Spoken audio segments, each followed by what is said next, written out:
Hello my friends, this is Chris from Smithy Fitness. Welcome back to my channel. It's good to see you. It's a hot day here in Toronto today. We're 28 Celsius or so, but also very humid. 28, I'm not really sure what that is anymore. I used to know my Fahrenheit's really well, but I'm gonna say 84. So for Toronto, that's I think that's our hottest this year. So I'm on the field. You can see I'm shirtless and also shoeless. I really recommend when you're training to get as much vitamin D as you can and to feel the earth as best you can too. Your feet are really smart. If it's going to be on a prickly part, you'll notice that part will miraculously sort of arch and miss the painful part, most of the time. Look, you might get a couple little sores, but I do it a lot, and I run and I kick the soccer ball all barefoot, and it feels great. So I'm going to talk to you about nutrition, but I'm going to wait till I get home to do that because the sweat is dripping in my eye, and I'm not looking my best. All right, guys. All right, I'm back, cooled off and fresh, had a shower. Turns out that the Humidex, the humidity index on Wednesday when I did that first part of the video, it was 40 Celsius. So that's why I look so hot. 40 Celsius is the equivalent of about 104. So it was really hot on that field, and I had been out there for about an hour and a half that day. Loads of fun. Anyway, let's get on to the nutrition part. So this is what I've done for me. All right, I'm not an expert on nutrition. There's lots of great guys, great people that you can follow on Twitter and of course just on the internet in general. But this is what has worked for me, real life experience. And the goal here is the golden double. And that's basically the ability to lose fat and gain muscle at the same time, which is difficult to do. And generally it goes fairly slowly to make this happen. So that is the goal. Let's lose the fat, but keep the muscle and actually gain some muscle as well. So here's how I do it. First of all, I intermittent fast. Now I don't eat until 2 p.m. on any day. Usually my window is from 2 p.m. to 8 p.m. Perhaps to 9 p.m. Maybe some days I'll start at 1 o'clock, 1 p.m. and go till 7 or 8. And other days I won't eat until 6, and I'll just have one giant meal from say 6 until 8 o'clock. So it all depends on how I'm feeling. You don't need to get so locked into this that you got a really rigid schedule. We want to make this doable and enjoyable, and it actually is enjoyable because you get to feast. When it's time to eat, you can have a big meal rather than have a few small meals during the day. So intermittent fast. Now I will have a black coffee generally around noon, 11:30 noon, maybe 12:30. And I'll often dry fast, meaning that I won't drink anything. So I'll go to bed at say 10 p.m., get up and have zero water, nothing until right before my coffee. Then I'll have a little bit of water. I'll drink the coffee, then maybe have more water, and then have the first meal at 2 p.m.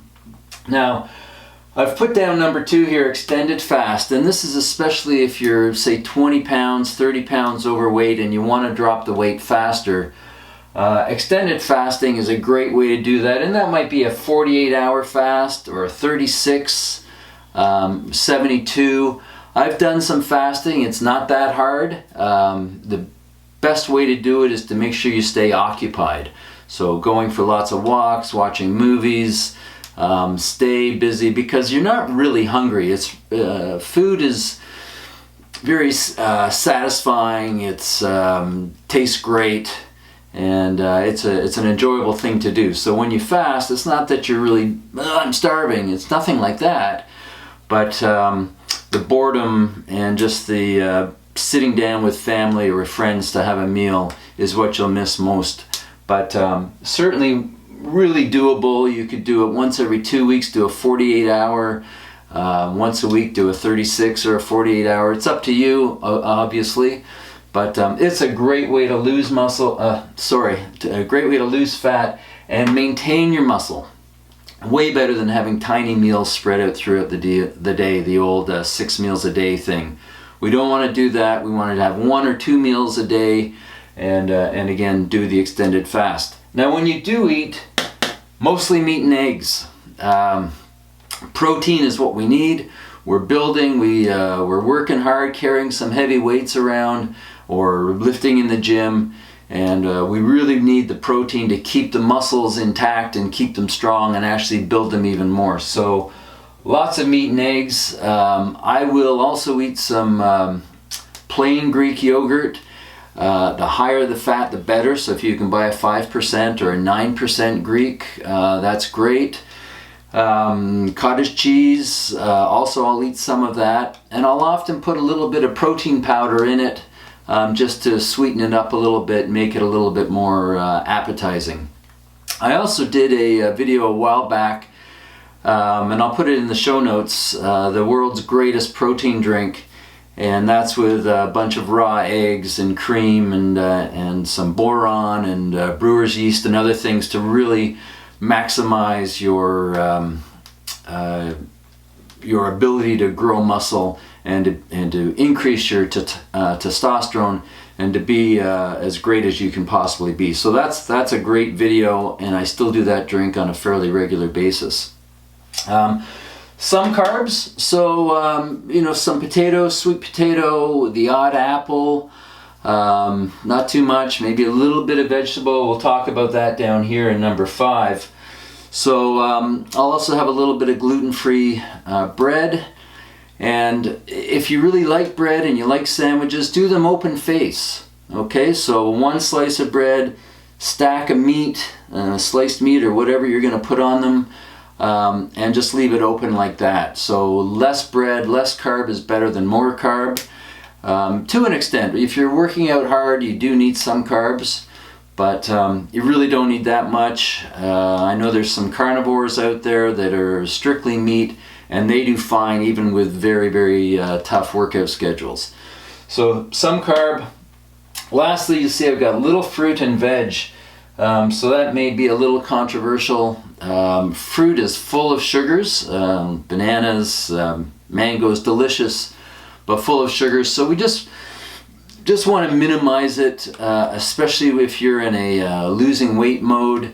Not too much. A little bit as a treat, or frankly none at all, and you'll do better than with it. Okay, to an extent, again, you can have some here and there.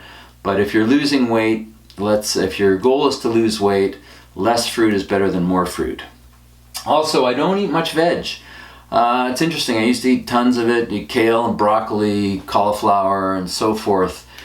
And, you know, through some modern readings, there's talk of the anti-nutrients of some vegetables, so that there's some good there, but there's also some bad, and that the bad may outweigh the good. So I've really reduced my veg intake over the last year and a half. I don't feel any different. I mean, I feel great because I'm eating a lot of meat and I'm sleeping well and I'm working out well. So I'm actually probably feeling better than I've ever felt. And one of the things I'm doing is less veg. So you can experiment with that. I don't want to get too dogmatic, but give it a go. You might find that you thrive. And don't forget, if you're eating a lot of meat, you know, your cow is eating veg. It's eating the grass. So, you know, in that way we are getting it. So that's it. That's my plan to lose fat and gain muscle and attain the golden double, which is the gold standard. You can do it. I've done it. You can do it. And we can all just continue to increase our excellence as we get older. So again, thanks a lot for watching. Please subscribe and like and leave a comment. Let me know what you think of this and what your current diet is and how you might be able to improve it. Alright guys, I'll talk to you in the next one.